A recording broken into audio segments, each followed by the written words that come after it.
So आज हामी discussion गर्छौं second group of suffix suffix भनेको अलरेडी मैले भनिहालेँ सफिक्स भनेको इनिशियल पोइन्टको कुनै पनि वर्डको इनिशियल भाग एक्सप्रेस गर्ने कन्सोनेन्ट्स लेटर या वर्ड त्यसलाई चाहिँ सफिक्स भनिन्छ सो आज हामी नेक्स्ट ग्रुप अफ सफिक्स पढ्दैछौँ सो फर्स्टमा आउँछ सेल्फ र यहाँनिर सेल्फ पनि तपाईको सफिक्स छ भन्नुको मतलब जब जब कुनै वर्डको अगाडिपट्टि सेल्फ आउँछ त्यति बेला हामीले सेल्फ लेख्दाखेरि जहिले पनि सर्कल एस ले रिप्रेजेन्ट गर्नुपर्छ सेकेन्ड प्लेसमा जस्तो यहाँनिर देखिरहनु भएको छ यहाँनिर so always use circle S to express self whenever word start with self जस्तो यहाँनिर सेल्फ डिफेन्स लेख्दाखेरि मेरो सेल्फले वर्ड स्टार्ट भयो सो अब मैले यहाँनिर सेल्फ एक्सप्रेस गर्नु लागि चाहिँ सर्कल एस लाउनु पर्यो र डिसजोइन सर्कल एस चाहिँ फेरि यो जोइन हैन डिसजोइन सर्कल एस जस्तो अब मैले सेल्फ डिफेन्स लेख्नु पर्यो भने मैले यहाँनिर लेख्छु डी लेख्छु एफ हुक लेख्छु एन र सर्कल एस लेख्छु र सेल्फ चाहिँ अगाडिपट्टि म सर्कल एसले रिप्रेजेन्ट गर्छु self defence so self defence लेख्दा सेल्फ सेकेन्ड प्लेसमा जहिले पनि प्लेस हुन्छ त्यसैकारण चाहिँ यसको बादको कन्सोनेन्टहरु जहिले पनि अन द लाइन हुनु पर्यो सेल्फ डिफेन्स अब सेल्फ स्टीम लेख्नु पर्यो सपोज मैले सेल्फ स्टीम लेख्नु पर्यो नि स्टीम लेख्छु पहिला स्टीममा एस हाफ टी हुन्छ किनभने भावलले स्टार्ट भयो सो स्ट्रोक एस लाग्छ so stroke S half T हुन्छ सो एस हाफ टी र एम स्टीम हुन्छ अब सेल्फ यहाँनिर म सर्कल एसले एक्सप्रेस गर्छु यो सर्कल एस चाहिँ सेल्फ हो सेल्फ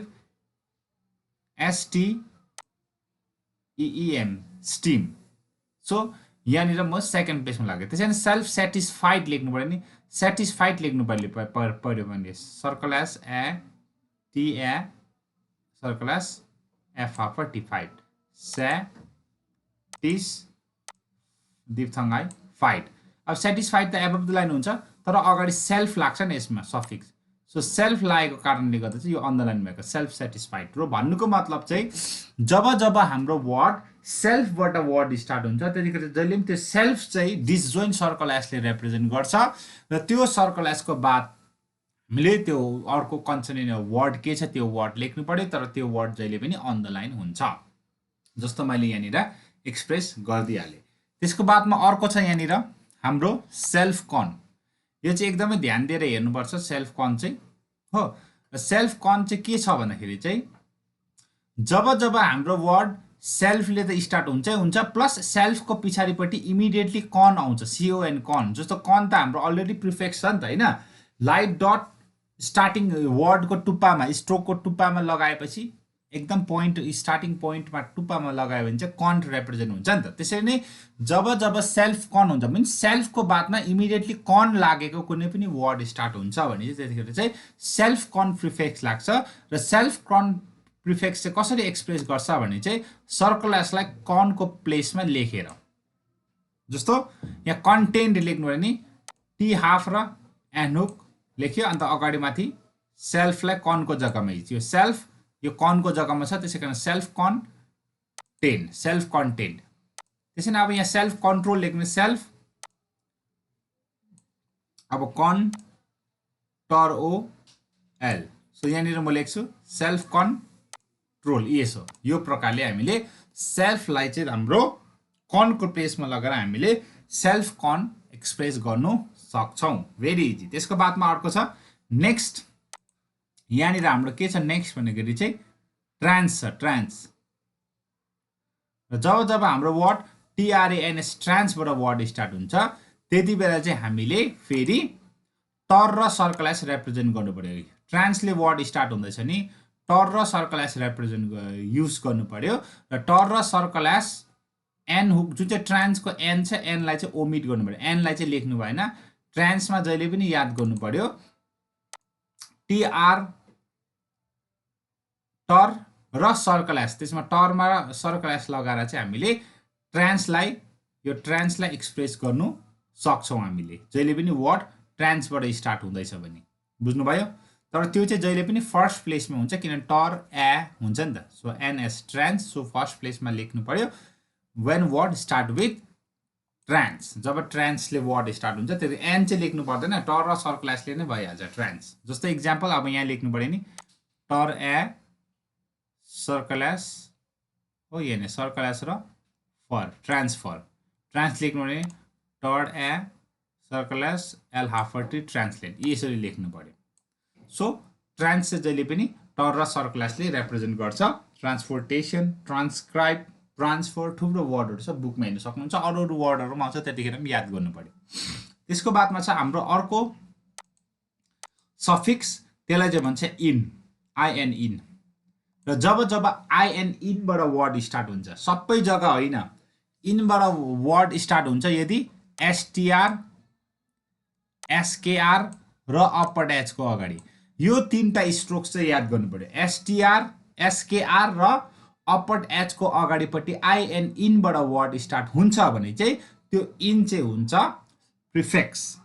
अन्त त्यो प्रिफिक्स चाहिँ कसरी रिप्रेजेन्ट गर्छ भने चाहिँ यही स्ट्रोक्सहरू लेख्नुभन्दा अगाडि सानो हुक एड गरिदिनु पर्यो यो स्ट्रोक्सको टुप्पामा, त्यहाँदेखि चाहिँ यो स्ट्रोक्सहरू क्रिएट गर्नु पर्यो। सो त्यसरी चाहिँ हामीले इन रिप्रेजेन्ट गर्नु सक्छ। र जब जब यो तीनटा स्ट्रोक्सको अगाडि आइएन इनले वर्ड स्टार्ट हुन्छ त्यतिखेर चाहिँ हामीले प्रिफिक्स इन लाउनु पर्यो, त्यो चाहिँ हुन्छ स्मल हुक। जस्तै इन्स्ट्रक्ट लेख्नु पर्यो नि, पहिला इन बनायो सर्कलास टर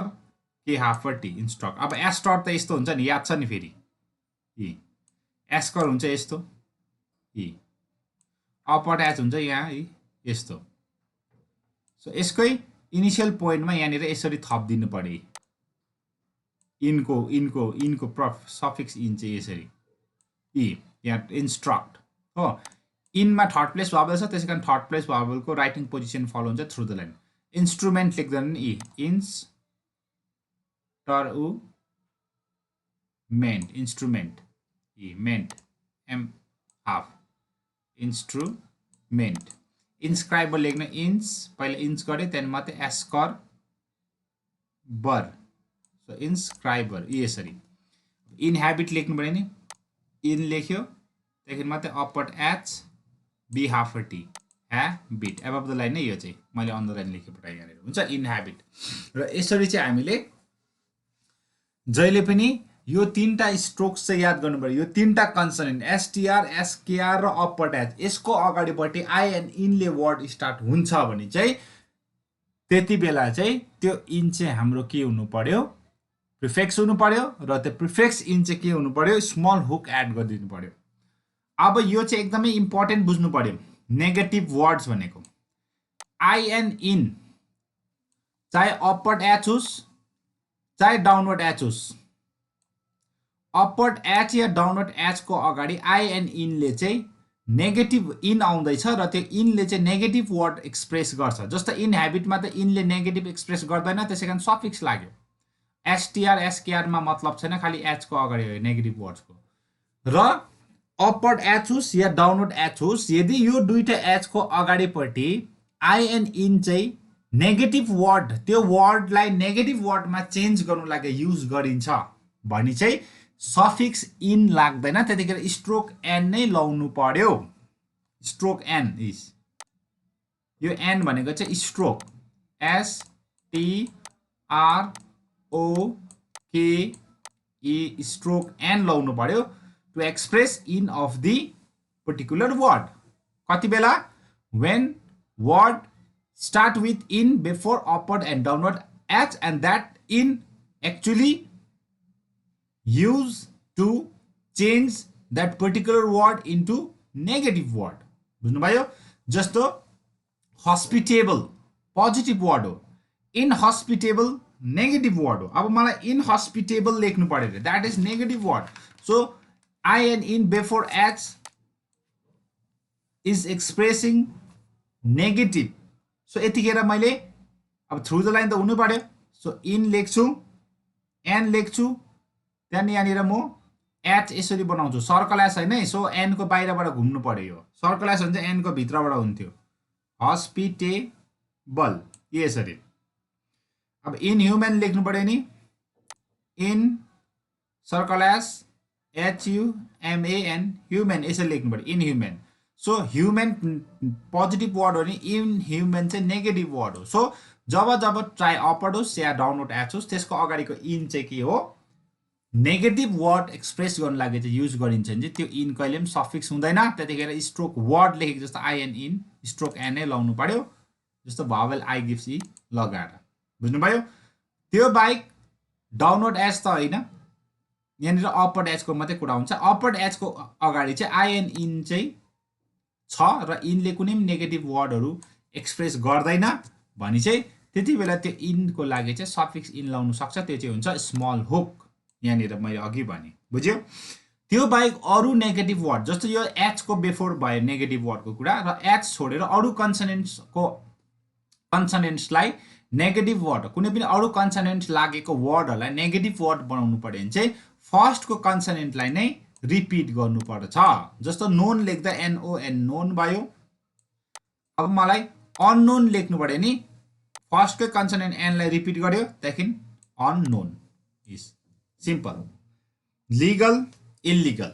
एल मात्रै थप्नु रिपिट गर्नु पर्यो नेसेसरी अननेसेसरी फर्स्टको कन्सनेन्ट एन रिपिट गर्नु पर्यो लेजिबल इलेजिबल फर्स्टको कन्सनेन्ट नै रिपिट गर्नु पर्यो अब through the line on the line त भावल सुनेर बुझ्छ यसरी चाहिँ अरू वर्डहरू नेगेटिभ वर्ड हो भने चाहिँ त्यो वर्डहरूलाई एक्सप्रेस गर्नु लागि चाहिँ हामीले के गर्नुपर्छ भन्दाखेरि चाहिँ जुन चाहिँ फर्स्ट कन्सनेन्ट छ त्यसलाई नै रिपिट गर्नुपर्छ त्यसको बादमा मुनि सर्ट फर्म्स देख्नुहुन्छ बुकमा कमर्सियल कमर्सियली लेख्दा के र मर above the line commercial commercially inscribe or inscribe लेख्नु पऱ्यो नि inscr stroke above the line inscr भन्नु पऱ्यो त्यसलाई किनभने सफिक्स इन हो त्यो इन्स्क्रिप्सन लेख्नु पऱ्यो नि inscr shun hook above the line inscription instructive लेख्नु पऱ्यो इन्स्टर र भी अन द लाइन हुकै hook V hook on the line instructive instruction लेख्नु पऱ्यो इन्स